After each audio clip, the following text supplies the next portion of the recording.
Trump encounters the spirit of deception. The Bible describes a spirit of deception as a demon or spiritual being that promotes falsehood and leads people astray from the truth. The Bible mentions a lying spirit in several passages, including 1 Kings chapter 22 verse 19 through 23 and 2 Chronicles chapter 18 verses 18 through 22. It was said Haitian migrants are eating pets in Ohio.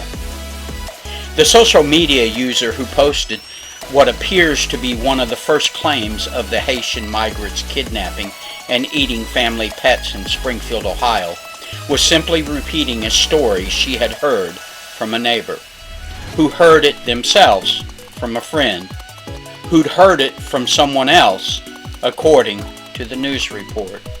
Spiritual deception is a danger. The Bible says that spiritual deception is a major danger and that people should discern and avoid it. As our story continues, reporters from NewsGuard, a company that works to counter online misinformation, tracked down the poster, a Springfield woman named Erica Lee, who admitted to being the source of the Facebook rumor that traveled from her keyboard to Donald Trump, who repeated the claims at his second presidential debate in just a matter of days. Deception can reduce the commandments of Jesus to outward behavior. One of the deceptions of the spirit of deception is that it can reduce the commandments of Jesus to just simply outward behavior, rather than focusing on the heart. And this is exactly why Trump fell into the spirit's evil plan. Lee went on to say she had not actually witnessed the story concerning a cat found hung from a tree for butchering. Sheepism is a form of spiritual deception. Jesus warned against sheepism, which is the tendency to uncritically follow the herd. Instead, she said a neighbor named Kimberly Newton told her about it. When contacted by NewsGuard, Newton said, "I'm not sure I'm the most credible source because I don't actually know the person who lost the cat," adding that the cat's owner was the acquaintance of a friend. Newton added, "I don't have any proof."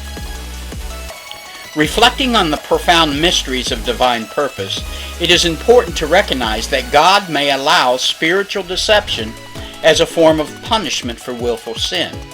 This may serve as a wake-up call, urging individuals to acknowledge their need for salvation through Jesus Christ. Such experiences can ultimately lead to a deeper introspection, humility, and the earnest search for truth. In these complex times, may we remain steadfast in our faith and continually to seek the light amidst the shadows that are provided. In the realm of faith and morality, one profound deception lurks: the reduction of Jesus' commandments to mere outward behavior. This spirit of deception often blinds us to the true essence of his teachings, which focuses on the condition of our hearts rather than just our actions. When we prioritize appearances over authentic devotion, we risk losing the transformative power of his commandments. It is essential to foster an inner spirit of love, humility, and compassion, allowing those values to manifest in our behavior organically. Let us remain vigilant against this deception, striving for a heartfelt connection with our beliefs that transcends more than mere compliance. The Bible rightly reminds us that the heart is deceitful above all things. This profound statement encourages us to reflect on the complexities of human emotion and the potential for self-deception in both personal and professional spheres. It serves as a timeless reminder to approach our feelings and decisions with discernment and critical thinking. By understanding the nature of our hearts, we can better navigate challenges, cultivate authentic relationships, and make informed choices. Embracing this wisdom propels us towards clearer values and greater integrity.